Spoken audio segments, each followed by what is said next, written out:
ನಮಸ್ತೆ, welcome to ಗುಣವಂಶ್ kitchen lab. ಇವತ್ತಿನ ವಿಶೇಷ ಅಕ್ಕಿ ರೊಟ್ಟಿ, ಕರ್ನಾಟಕದ ಫೇಮಸ್ ತಿಂಡಿಗಳಲ್ಲಿ ಒಂದು. ಇವತ್ತು ಅಕ್ಕಿ ರೊಟ್ಟಿ ಮಾಡೋದು ಹೇಗೆ ಅಂತ ನೋಡೋಣ. ಮೊದಲನೇದಾಗಿ ಒಂದು ಪಾತ್ರೆ ತೊಗೊಂಡು ಅದಕ್ಕೆ ಚಿಕ್ಕದಾಗಿ ಹಚ್ಚಿಟ್ಕೊಂಡಿರೋಂತಹ ಈರುಳ್ಳಿ ಹಾಕ್ಕೋತಾ ಇದ್ದೀನಿ ನೋಡಿ. ಹಾಗೆ ಇದಕ್ಕೆ ಚಿಕ್ಕದಾಗಿ ಹಚ್ಚಿಟ್ಕೊಂಡಿರೋಂತಹ ಕರಿಬೇವಿನ ಸೊಪ್ಪು, ಹಾಗೆ ಕೊತ್ತಂಬರಿ ಸೊಪ್ಪು, ಹಾಗೆ ಸಬ್ಬಾಕ್ಸಿ ಸೊಪ್ಪು, ಹಾಗೆ ಚಿಕ್ಕದಾಗಿ ಹಚ್ಚಿಟ್ಕೊಂಡಿರೋಂತಹ ಹಸಿಮೆಣಸಿನ್ಕಾಯಿ, ನಿಮ್ಮ ಖಾರಕ್ಕೆ ಎಷ್ಟು ಬೇಕಾದರೂ ಹಾಕೋಬೋದು. ಹಾಗೆ ತುರಿದಿಟ್ಕೊಂಡಿರೋಂತಹ ಕ್ಯಾರೆಟ್ ಹಾಕ್ತಾಯಿದ್ದೀನಿ. ಹಾಗೆ ಹುರಿದು ಕ್ರಷ್ ಮಾಡಿ ಇಟ್ಕೊಂಡಿರೋಂತಹ ಕಡಲೆ ಬೀಜ ಹಾಕ್ತಾಯಿದ್ದೀನಿ. ಸ್ವಲ್ಪ ಜೀರಿಗೆ, ಹಾಗೆ ಸ್ವಲ್ಪ ಬಿಳಿ ಎಳ್ಳು, ಹಾಗೆ ರುಚಿಗೆ ತಕ್ಕಷ್ಟು ಉಪ್ಪು ಮತ್ತು ಅಕ್ಕಿ ಹಿಟ್ಟು, ಇದಿಷ್ಟನ್ನು ಹಾಕಿ ನೀಟಾಗಿ ಮಿಕ್ಸ್ ಮಾಡ್ಕೋಬೇಕು. ಉಪ್ಪು ಖಾರ ಎಲ್ಲ ಹೊಂದ್ಕೊಳ್ಳೋ ಥರ ನೀಟಾಗಿ ಮಿಕ್ಸ್ ಮಾಡ್ಕೊಳ್ಳಿ. ಇದಕ್ಕೀಗ ಸ್ವಲ್ಪನೇ ನೀರು ಹಾಕಿ ಸಾಫ್ಟಾಗಿ ಹಿಟ್ಟನ್ನು ಕಲಿಸ್ಕೋಬೇಕು.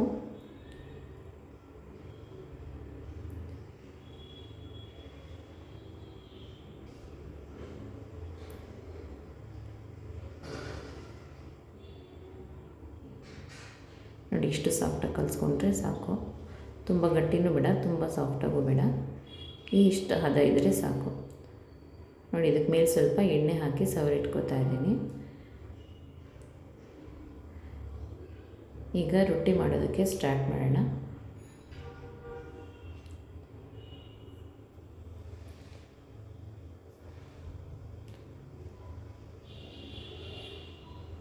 ಒಂದು ರೊಟ್ಟಿಗೆ ಇಷ್ಟು ಹಿಟ್ಟನ್ನು ತೊಗೊಂಡು ನೀಟಾಗಿ ರೌಂಡ್ ಶೇಪ್ ಮಾಡ್ಕೊಳ್ಳಿ. ಈಗ ಹೋಳಿಗೆ ಪೇಪರ್ಗೆ ಸ್ವಲ್ಪ ಎಣ್ಣೆ ಹಚ್ಚಿಟ್ಕೋತಾ ಇದ್ದೀನಿ ನೋಡಿ.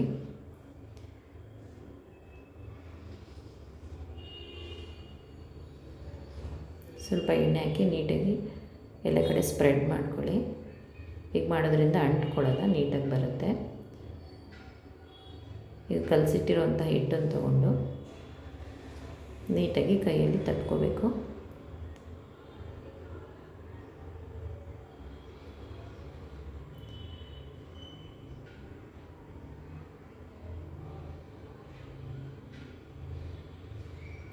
ನಿಮಗೆ ಎಷ್ಟು ತೆಳು ಬೇಕೋ ಅಷ್ಟು ತೆಳುವಾಗಿ ತಟ್ಕೊಳ್ಳಿ.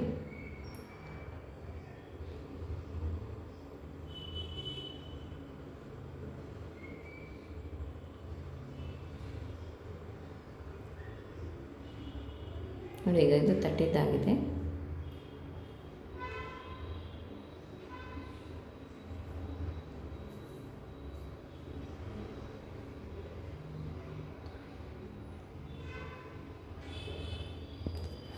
ಇದನ್ನೀಗ ಬೇಯಿಸ್ಕೋಬೇಕು.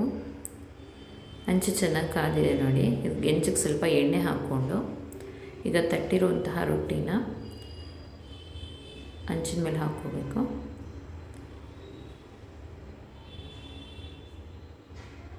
ತುಂಬ ಈಸಿಯಾಗಿ ಮಾಡ್ಬೋದು ನೋಡಿ. ಈಗ ತೆಗೆದ್ರೆ ಆಯಿತು, ನೀಟಾಗಿ ಬರ್ತಾಯಿದೆ ನೋಡಿ.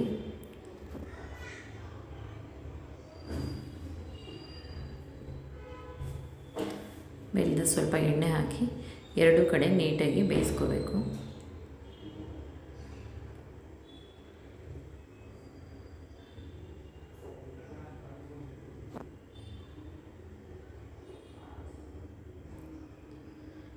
ನೋಡಿ ಎಷ್ಟು ನೀಟಾಗಿ ಬಂದಿದೆ ಅಂತ.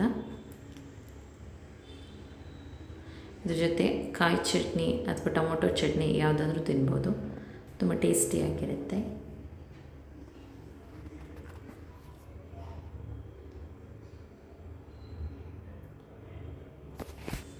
ಸೊ ಕರ್ನಾಟಕ ಫೇಮಸ್ ಅಕ್ಕಿ ರೊಟ್ಟಿ ಮಾಡೋದು ಹೇಗೆ ಅಂತ ಇವತ್ತಿನ ವೀಡಿಯೋದಲ್ಲಿ ನೋಡಿದ್ದೀರಾ.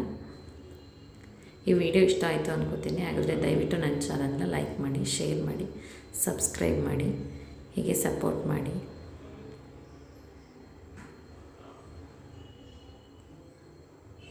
Thank you for watching.